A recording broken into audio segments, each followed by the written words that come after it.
ያደረክ እንደሆነ ታውቃለህ? ማን ነው እንደዚህ ያደረጋት? ማን ነው እንደዚህ ያደረጋት? ሚስቴን አስሮ የፍጥኝ አስሮ አፏን እንደዚህ የምታደርጋት ማን ነህ አንተ? ማን ነው እንደዚህ ያደረጋት? ንገረኝ ንገረኝ። ምን ያደረጋት? ማን ነው እንደዚህ የሚጫወትባት ሚስቴ? ቆይ አልገባኝም። ምን ሆናብን? መልሰህ እኔን ትጠይቀኛለህ? ምን ሆና እንደሆነችማ እያየሃት ነው። እንደዚህ የፍጥኝ አስራት አፏን አፍነ ተጎሳቁላ እያየሃት እንዴት እኔን ትጠይቀኛለህ? በትእዛዝህ መሰረት እኮ ነው እኮ እኔ እንደዚህ ነው ያዘዝኩህ። የፍጥኝ ሰርዋት አጎሳቁላት ብዬ አዝሻለሁ። አድርግ ያልከኝ እኮ ነው ያደረግኩት። ትሰማኛለህ? ትእዛዝን እኮ ነው የፈጸምኩት። ይቺ እምቦቀቅላ ልጅ እኮ የዚህ ቤት ንግስት ነች። እኔ እንደዚህ እንድትጫወትባት አላዘዝኩም። ትሰማኛለህ?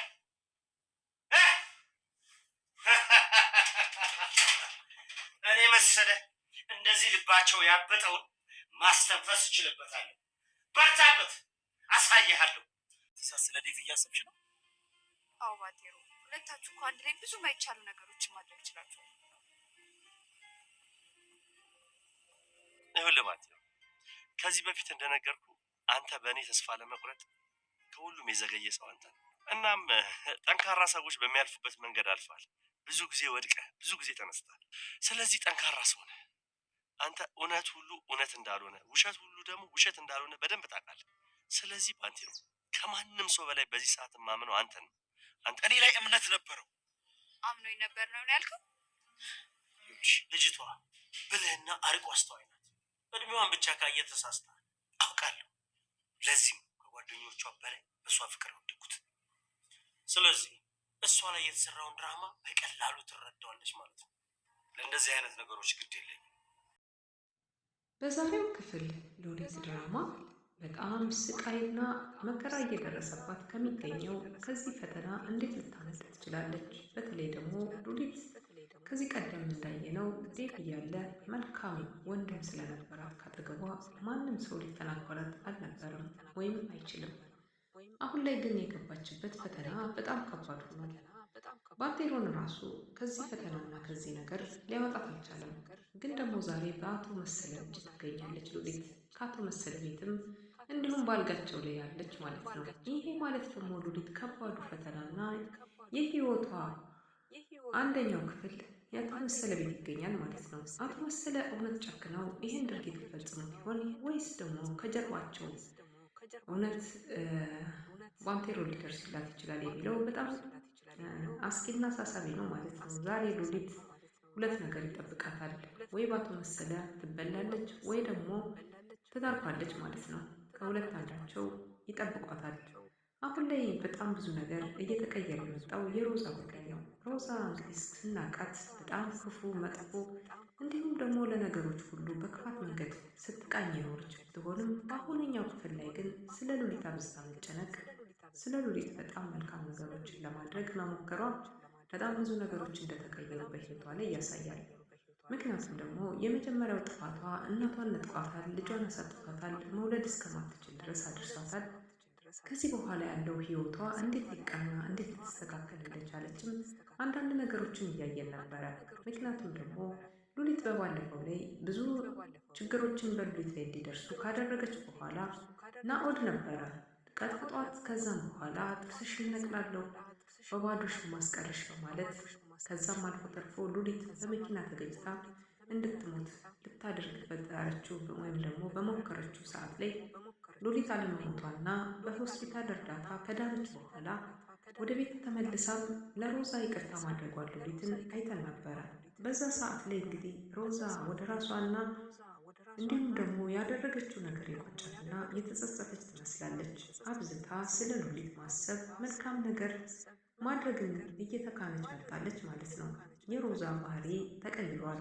መልካምነትን ከአሁኑ ፓርት ጀምረን እያየንበት እንገኛለን ማለት ነው።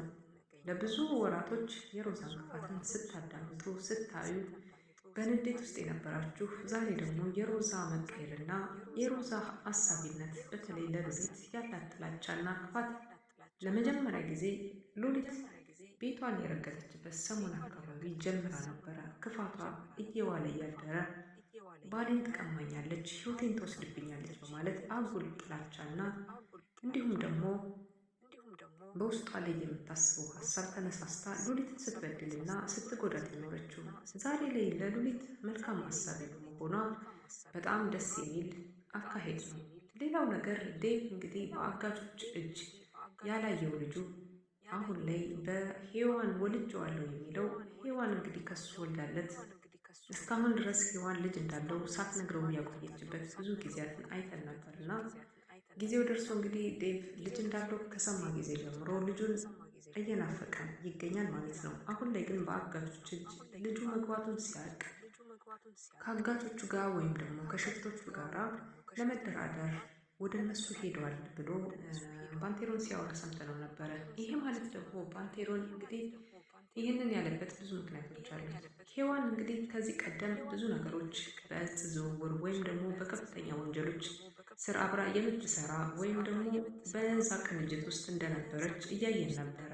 ከዛ ባሻገር አሁን ላይ ሔዋን ቅጣቷን እንድታገኝ ወይም ደግሞ ባንቴሮንም ከዚህ ቀደም ለሔዋን አግዞ ሔዋን ሴት ልጅ ናት፣ ብዙ ዓላማ አላት፣ እሷ ተምራለች፣ ጥሩ ደረጃ ያላት ናት፣ እንዲሁም ደግሞ ለሀገርም ለወገንም የምትጠቅም ብዙ ነገር ማስተካከል የምትችል ናት፣ በእሷ ፋንታኔ ልታሰር በማለት እጹን እንግዲህ ይዞ በመገኘት ታስሮ ነበረ።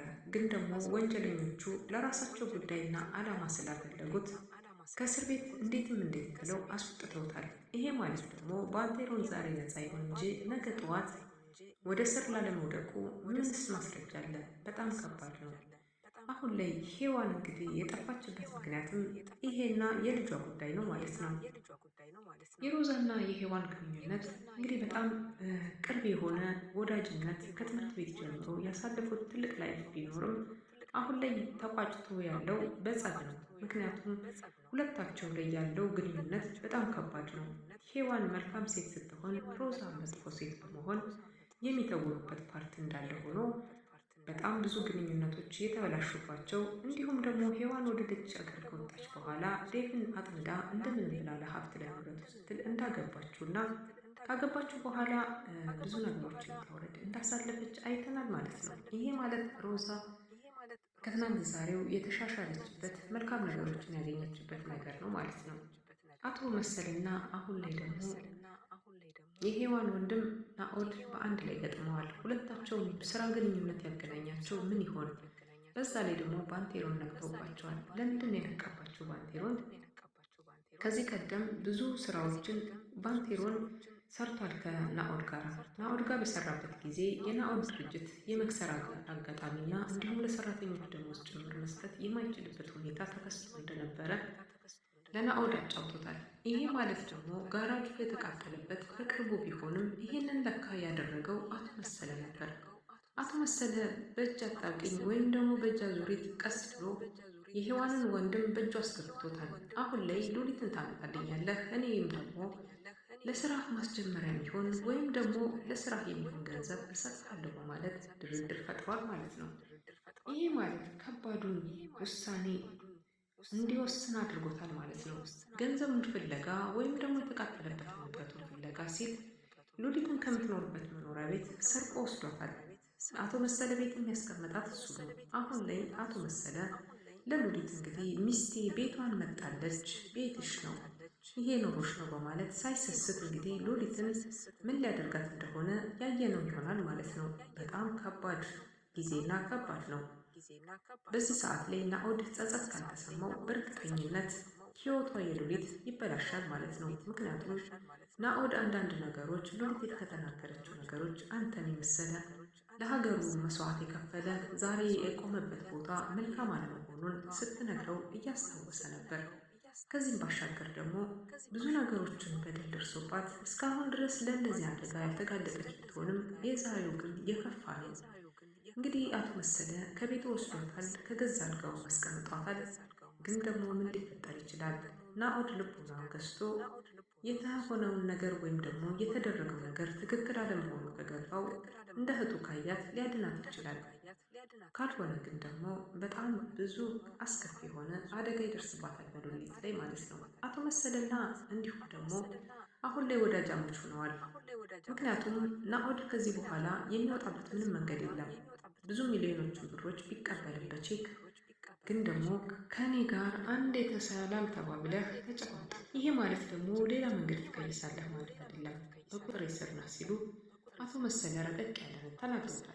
በሉሊት ፊትም እንደዚህ አይነት ጥፊ መመታቱ በራሱ ናኦድ አናዶታል።